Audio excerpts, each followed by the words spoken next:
এই জায়গাগুলিতে রাস্তার দুপাশে কোনো প্রকার যানবাহন পার্কিং করা যাবে না। থাম্বা থাম্বা থাম্বা, মাইক লাগায় যে তো ডায়লগ বাজি চলতেছে, এটার কারণটা কিতা?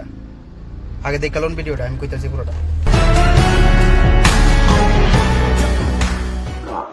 একটি বিশেষ ঘোষণা, এত দ্বারা সমস্ত যানবাহন চালকদের উদ্দেশ্যে জানানো যাচ্ছে যে কর্নেল চমুনি থেকে নর্থ গেট, বিদুরকত্তা চমুনি হইতে পুরাতন আরবেশ চমুনি, ইউজিএসটি ট্রাইল জংশন অর্থাৎ টিআরটিসি ক্রসিং হইতে বিদুরকত্তা চমুনি, আইজিএম হসপিটাল গেট এলাকা, মহারাজগঞ্জ বাজার এলাকা, নেতাই চমুনি থেকে এমবিবি ক্লাব, ডিবি গুলচক্কর এলাকা, নেতাই চমুনি থেকে পোস্ট অফিস চমুনি, লক্ষ্মীনারায়ণ বাড়ি হইতে women's college crossing, power house crossing থেকে মরা চমুনি, সূর্য চমুনি হইতে ওরিয়েন্ট চমুনি ক্রসিং, বটতলা হইতে নাগেরজলা রাস্তার উভয় দিক, পোস্ট অফিস চমুনি থেকে কামান চমুনি।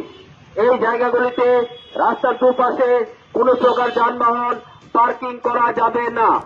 এই জায়গাগুলিতে রাস্তার দুপাশে কোনো প্রকার যানবাহন পার্কিং করা যাবে না, অন্যথায় এই আদেশ অমান্যকারীদের বিরুদ্ধে আইন অনুযায়ী ব্যবস্থা গ্রহণ করা হবে। পাবলিক যদি রাস্তার মধ্যে যদি বাইক স্কুটি না রাখে, গাড়ি না রাখে, তইলে রাখবো কই? নির্দিষ্ট পার্কিংও তো নাই, তো বানাই দেন, পার্কিং একটা বানাই দেন।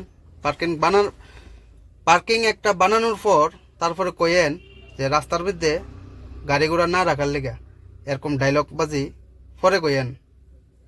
আগে নির্দিষ্ট পার্কিং বানান, আর যদি মনে করেন যে পার্কিং বানাইতে পারতেছেন না, তাহলে একটু যান, শিলংয়ে যান, আইজলে যান, যাই সেটা শিক্ষায়েন। বড় বড় সুপার মার্কেট, ছোট সুপার মার্কেট, এসব মার্কেটের আশেপাশে এত ভিড়ি জায়গার মধ্যে, এত বেকাতেরা রাস্তার মধ্যে কিভাবে পার্কিং বানানো আছে, কিভাবে পার্কিং মানুষে পার্ক করে রাখে গাড়ি, এরপরে জাম লাগতেছে না।